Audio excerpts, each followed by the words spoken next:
वीरभद्र निर्देशानुसार श्रीलंका पहुंच गया था। एक आधुनिक मुखौटा युक्त व्यक्ति द्वारा उसकी गतिविधियों का बारीकी से पीछा किया जा रहा था। वीरभद्र को वांछित स्थान पर ले जाने के लिए एक श्रीलंकाई गाइड को काफ़ी धन दिया गया था। गाइड उनके लिए आवश्यकता पड़ने पर गोला बारूद की व्यवस्था करने के लिए भी सहमत था। यह यात्रा कुल 12 लोगों से प्रारंभ हुई थी, एक को छोड़कर, जो उन सबका पीछा कर रहा था। उस आदमी ने अपने साथी को फोन किया, जो कार्य पूरा करने के लिए सही समय की प्रतीक्षा हेतु द्वीप के जंगल में रुक गया था। द्वीप के जंगल में वह हमला करने के लिए पूरी तरह से तैयार था। उसने फोन उठाया, थोड़ा सिर हिलाया और कहा हाँ, फिर फोन काट दिया। निश्चित समय की प्रतीक्षा करते हुए उसने सूर्य की ओर देखा और फिर अपनी घड़ी की ओर। पूछताछ कक्ष में ओम अभी बोल रहा था। डॉक्टर श्रीनिवासन का फोन बजा। सभी घंटे की आवाज़ से परेशान हो गए। कॉलर आईडी पर फोन करने वाले का नाम दिखाई दे रहा था, जिसे अनदेखा नहीं किया जा सकता था। अतः उन्होंने सबको जारी रखने का संकेत दिया और फोन को उठाते हुए कमरे से बाहर निकल गए। हाँ वीरभद्र सर, हम उस स्थान से लगभग 1 मील दूर हैं और अब गाड़ी आगे नहीं जा सकती। अब हम पैदल हैं। वीरभद्र की आवाज़ फोन से गूंजी। वीरभद्र, तुम मेरी जानकारी में सबसे बहादुर और सबसे अच्छे योद्धा हो। तुम्हें वहाँ जो कुछ भी मिले, मुझे वह सही सलामत ला कर दो। यह जिंदगी और मौत का सवाल है, मुझे निराश मत करना। सर, मैं अपनी पूरी कोशिश करूँगा, परंतु यह सुविधाजनक होगा कि अब मैं जान सकूँ कि हम क्या ढूंढ रहे हैं। थोड़ी देर चुप रहने के बाद डॉक्टर श्रीनिवासन ने जवाब दिया, हमें यह नहीं पता, शुभकामनाएं, और फोन रख दिया। इसके बाद वे बूढ़े आदमी की कक्ष की ओर मुड़ गए। बूढ़ा आदमी अपने सामान्य स्वरूप में बीमार और क्रोधित बैठा हुआ था। वह स्क्रीन की ओर मुड़कर ओम की और टीम को देख रहा था। डॉक्टर श्रीनिवासन ने उसे अभी अभी फोन पर हुई बातचीत के बारे में बताया। बूढ़े आदमी को वीरभद्र की प्रगति के बारे में जानने में जरा भी रुचि नहीं थी। वह केवल परिणाम सुनना चाहता था। उसके लिए परिणाम दूसरी पुस्तक थी, इसलिए उसने सीधा सही सवाल पूछा, क्या उसे वह पुस्तक मिल गई? नहीं सर, डॉक्टर श्रीनिवासन ने कहा। फिर तुम यहाँ किस लिए आए हो? बूढ़े आदमी ने पूछा। डॉक्टर श्रीनिवासन के पास जवाब नहीं था, अतः वे चुप खड़े रहे। उधर पूछताछ कक्ष में ओम ने बताया, मैं अपने विचारों तथा अपने लोगों को खोने के शोक में डूबा हुआ था और तब मैंने अपने आप को चारों ओर कुछ परछाइयों से घिरा पाया। मैंने अपने आप को अपने पैरों पर खड़ा किया और मुझे एहसास हुआ कि जब मैं यहाँ आया तो कुछ आदमी यहाँ छिपे हुए थे और अभी वे मेरे पास आ रहे थे। मैं यह जानता था कि वे परछाइयाँ मेरी प्रतीक्षा नहीं कर रही थीं। डॉक्टर शाहिस्ता ने एक बार के लिए उसे बीच में रोकते हुए कहा, पर्वतों में वे तुम्हें नहीं तो फिर किसे ढूंढ रहे थे? रास के जंगल में आदमी को अपने साथी से दूसरी बार फोन आया, जिसने श्रीलंका की गुफाओं की गतिविधियों के बारे में सूचित किया। वीरभद्र धात के एक संदूक के साथ गुफा से बाहर आकर उसने डॉक्टर श्रीनिवासन से संपर्क किया और संदूक के बारे में उन्हें बताया। डॉक्टर श्रीनिवासन ने दूसरी तरफ से उसे संदूक खोलने का आदेश दिया। वीरभद्र अब उसे खोलने का प्रयास कर रहा था। दोनों पक्ष इस बात की प्रत्याशा में चुप हो गए कि उसके अंदर क्या है। बक्से के अंदर क्या है? द्वीप के जंगल में से आदमी फोन पर फुसफुसाया। वह आदमी और डॉक्टर श्रीनिवासन प्रतीक्षा कर रहे थे। उसके साथी ने वही जवाब दिया जो ओम शास्त्री ने डॉक्टर शाहिस्ता को और वीरभद्र ने डॉक्टर श्रीनिवासन को जवाब दिया, पुस्तक। वीरभद्र ने मृत संजीवनी के दूसरे भाग को अपने हाथों में लिया। डॉक्टर श्रीनिवासन ने पुस्तक के बारे में सुनते ही बूढ़े आदमी की ओर एक क्षण के लिए देखा। वह पहले से ही पुस्तक के बारे में जान गया था जब उसने नक्शा देखा था। बूढ़ा आदमी अपने घाव के निशान के बराबर केले के पत्तों को काटने में व्यस्त था जब डॉक्टर श्रीनिवासन ने वीरभद्र की खोज के बारे में उसे फिर से बताया। पुस्तक, डॉक्टर श्रीनिवासन ने होठ हिलाते हुए कहा। बूढ़े आदमी का ध्यान भंग हो गया और उसने उनकी ओर उत्साह भरी मुस्कुराहट से देखा। जैसे ही वह चिल्लाया, उसमें मानसिक असंतुलन के लक्षण दिखे। पुस्तक मेरे पास लाओ, अभी जल्दी करो। उसे कितनी देर लगेगी?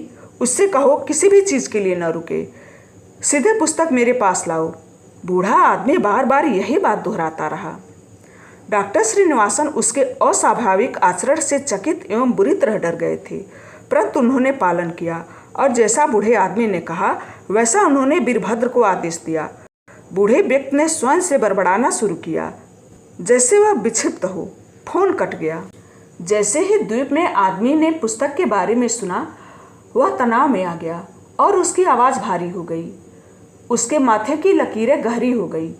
उसने अपनी मुट्ठी कसकर बंद कर ली और लंबी सांस ली, जैसे कि अपने आप को किसी चीज़ के लिए तैयार कर रहा हो, तथा गंभीर आवाज़ में फ़ोन पर कहा, पुस्तक को अपने कब्जे में लेने के लिए जो हो सकता है करो।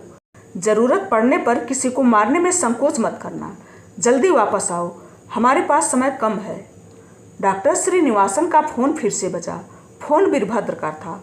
हाँ वीर, डॉक्टर श्रीनिवासन ने उत्तर दिया। सर, हमें कुछ औजार और उपकरण भी यहाँ मिले हैं।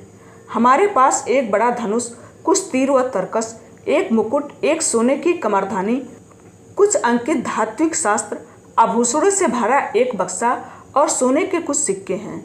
हमें प्रयोगशाला में प्रयोग किए जाने वाले कुछ उपकरण और औजार भी मिले हैं। डॉक्टर श्रीनिवासन ने सुनने के बाद कहा, तुम जितना ला सकते हो ले आओ, पर वीर, तुम्हारे हाथों में जो पुस्तक है वह प्राथमिकता है। पूछताछ कक्ष में डॉक्टर साहिस्ता अपने कार्य में लगी हुई थी। इसके बाद क्या हुआ? उन्होंने पूछा। 1 वर्ष बीत गया। मैं अकेला भटक रहा था। मुझे नहीं पता था कि भोजन क्या होता है। मैं पर्वतों में भटकता रहा और वही मेरा घर बन गया था। 1 वर्ष के बाद मैं उस स्थान पर वापस आया जहाँ मैंने जन्म लिया था। मैं साधुओं के अपने परिवार के बीच था। बस अब ये मुझसे बात नहीं कर रहे थे। मृत लोग बात नहीं करते। वह जैसे जैसे बोलता गया, उसकी यादों के छोटे छोटे हिस्से स्पष्ट रूप से लोगों के अवशेष को दर्शाते हुए जैसे ओम को याद थे और ओम की उस समय की दशा को स्क्रीन पर दिखा रहे थे। चारों ओर से परछाइयाँ अब मेरे निकट आ गई थीं और चेहरे अधिक स्पष्ट साफ दिखाई दे रहे थे। मेरे पास अब जीने की इच्छा नहीं बची थी। सभी आदमियों के पास हथियार थे और मैं यह देखने के लिए तैयार था कि मृत्यु मेरे लिए क्या लेकर आएगी। इसीलिए मैंने उनकी तरफ कोई ध्यान नहीं दिया और वही किया जो मैं चाहता था। मैं दिल खोल कर रोया, जैसे कोई अनाथ बालक अपने माता पिता के खो जाने पर रोता है। मैं जानता था मेरे पास कुछ ही दिन बचे हैं और वे आदमी मुझे कहीं दूर ले जाकर मार देंगे। पूरे वर्ष भर मैं अकेला था। मैंने अपने कपड़े नहीं बदले थे। मुझे नहीं पता था कि दाढ़ी कैसे साफ की जाती है। मेरे पैर फटे हुए थे और मेरे बाल मेरा चेहरा छिपाने जितने लंबे हो गए थे। उस वेश में मुझे पर्वतों में भटकता हुआ एक विक्षिप्त व्यक्ति समझा जा सकता था। मैं मरने के लिए तैयार था, परंतु उन्हें मुझे मारना नहीं था। उन्होंने मेरे सिर पर तेज प्रहार किया। मेरे चारों ओर की दुनिया घूम गई और मैं बेहोश हो गया। कुछ घंटों बाद जब मुझे होश आया, मुझे एहसास हुआ कि मुझे जंजीर द्वारा कुर्सी से बांधकर बंधक बनाकर रखा गया है और चारों तरफ से मुझ पर निशाना साधे तीर और धनुष से युक्त सैनिकों ने मुझे घेरा हुआ था। जो आदमी मेरे सामने था, उनमें से वह ऐसा प्रतीत हो रहा था जिसके एक आदेश पर मुझे तीरों से भेज दिया जाएगा। तुम्हें दूसरा अवसर नहीं दिया जाएगा। मैं जो पूछूं उसका जवाब दो। क्या तुम समझ गए? मुखिया ने दबी आवाज़ में कहा। मैंने सिर हिलाया। तुम कौन हो? वे कंकाल किसके हैं? तुम यहाँ क्या कर रहे थे? मैंने उसे अपना नाम बताया और कुछ नहीं। मैं नहीं जानता था कि मुझे कितना बताना चाहिए और कितना छुपाना चाहिए, इसीलिए सब कुछ छिपाने को सोचा और कहा, मुझे नहीं पता मैं वहाँ कैसे पहुँचा था। वे लोग कौन हैं? अपने में व्यवहार कुशलता एवं आवश्यक आचरण की कमी के कारण मैंने एक पागल व्यक्ति के समान व्यवहार किया। वे मुझ पर किसी भी प्रकार का शक नहीं कर सके क्योंकि मेरे पास कुछ नहीं था। मैंने पुस्तकें छिपा दी थी। थोड़े ही दिन में वे मान गए कि मैं उन पर एक बोझ से ज़्यादा कुछ नहीं हूँ, जिसे बिना किसी उपयोग के दिन में 2 बार खिलाना पड़ता है। अतः वे जान गए कि उनके लिए यही सबसे अच्छा होगा कि या तो मुझे मार दें या मुक्त कर दें। पूछताछ कक्ष में उपस्थित पूरी टीम यह सब एक चलचित्र की तरह स्क्रीन पर देख रही थी और मान चुकी थी कि ओम का प्रत्येक शब्द उसके जीवन के समान ही सच्चा है। इसीलिए एक दिन सेनापति ने अपने एक आदमी को आदेश दिया कि मुझे प्रस्तुतनी बनाया जाए ताकि वह मुझे उनके राजा के पास ले जा सकें। मेरी दाढ़ी बनाई गई और मुझे अच्छे से नहलाया गया।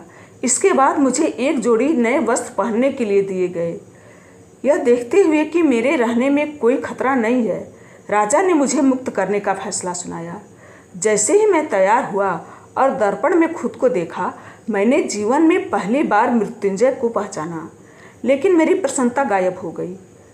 जैसे ही मुझे यह एहसास हुआ कि मैं एक पूर्ण वयस्क आदमी हूँ जो किसी काम का नहीं है, मैं अंदर से खोखला था, बिना प्रेम के, घृणा के, शांति के, हलचल के, कोलाहल के, बस केवल सन्नाटा। मेरे होने या न होने से किसी को कोई फर्क नहीं। मेरे आसपास बूढ़े और जवान दोनों तरह के प्रसन्नचित्त चेहरे वाले व्यक्ति थे, जो भगवान के द्वारा एक दूसरे से किसी न किसी रूप में बंधे हुए थे। अच्छे और बुरे लोगों से भरे संसार में अकेले रहने से बुरा क्या हो सकता है। मेरी आंखों से आंसू बहने लगे। मैं अपने जीवन का अंत नहीं करना चाहता था। आशा है यह कहानी आपको अच्छी लगी होगी। आगे यह कहानी और भी रोचक होने वाली है। प्लीज़ मेरे वीडियो को लाइक करें और शेयर करें। धन्यवाद।